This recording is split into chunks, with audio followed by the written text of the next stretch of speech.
Olá, pessoal. Vamos dar continuidade à nossa disciplina de Sistema de Informação e Planejamento, onde a gente está falando de representação de dados. A gente já falou de 3 tipos de gráficos aqui, que foram os gráficos de barras e colunas, o gráfico de pizza ou setores, o gráfico de linha, e a gente entra agora no 4º gráfico, que também é um gráfico de representação de variáveis contínuas.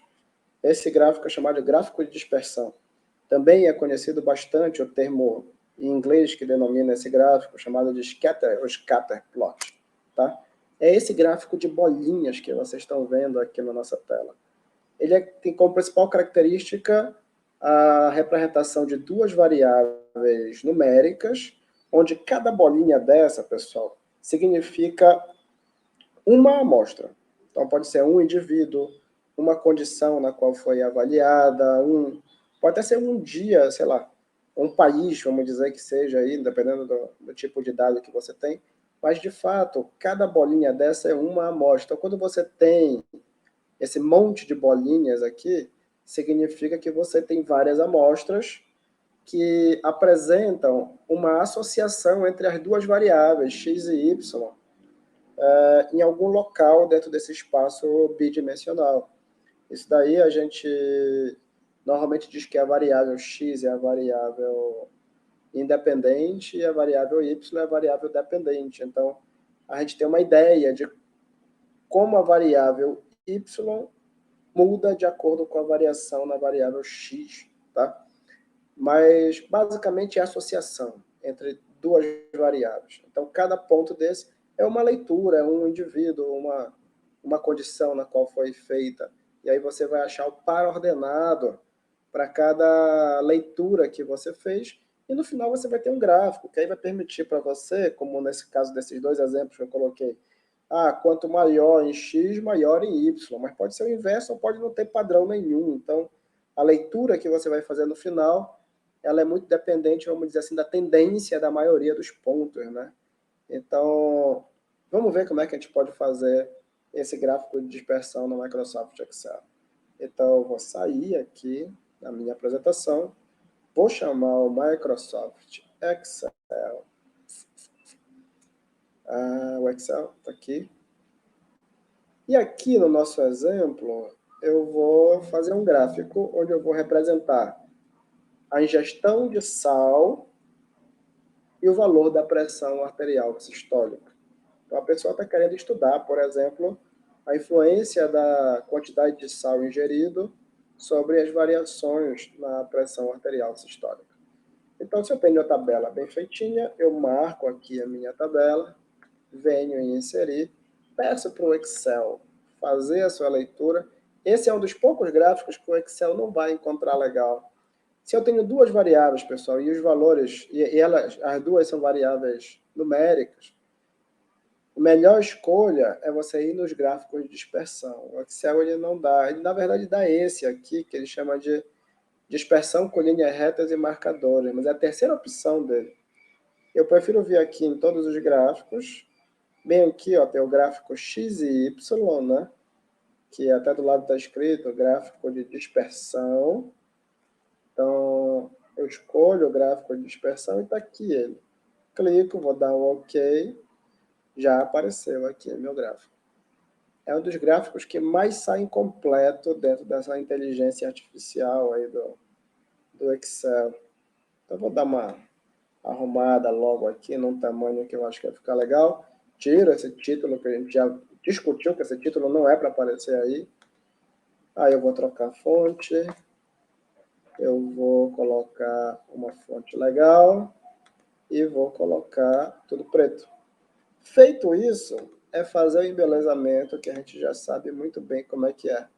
Clico no eixo Y, venho aqui na barra, né, de formatar eixo, marcas de escala e externo. Professor, como é que faz aparecer essa barra aqui lateral mesmo? Basta clicar com o botão direito do mouse e vem em formatar eixo. Quando vem aqui em formatar eixo, procura marcas de escala externo. Colocou?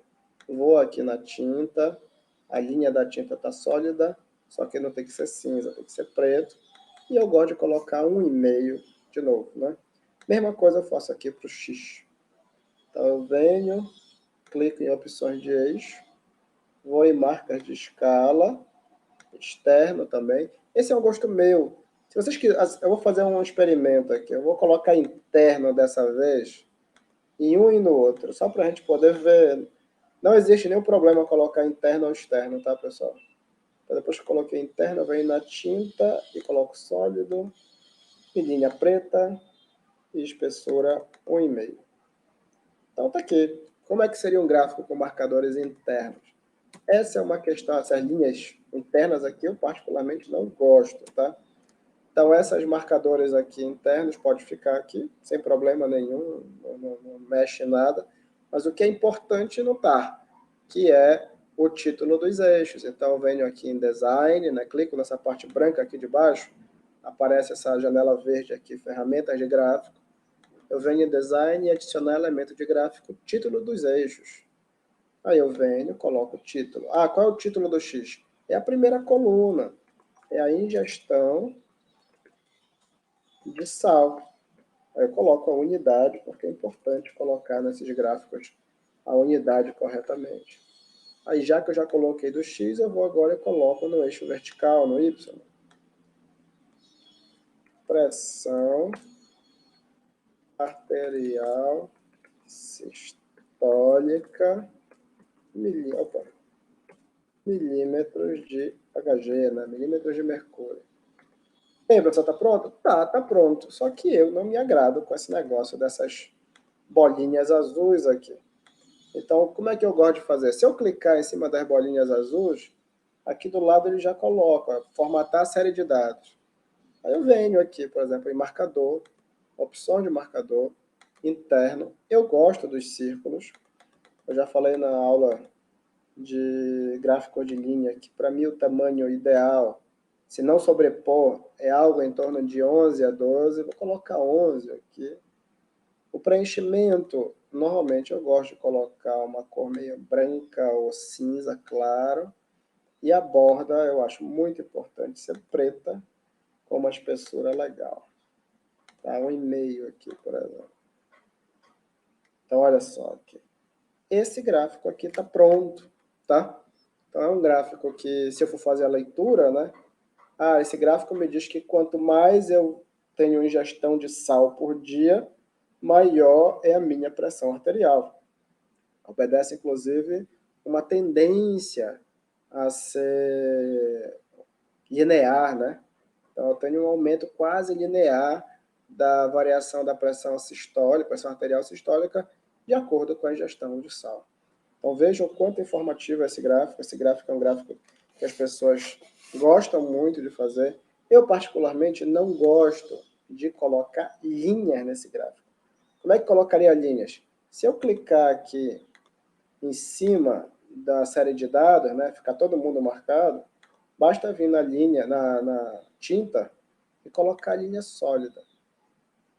Eu não gosto desse gráfico assim, porque essa linha não indica exatamente nenhuma informação correta, tá? Eu sei que muita gente deve dizer assim, professor, o bom seria uma linha reta aí.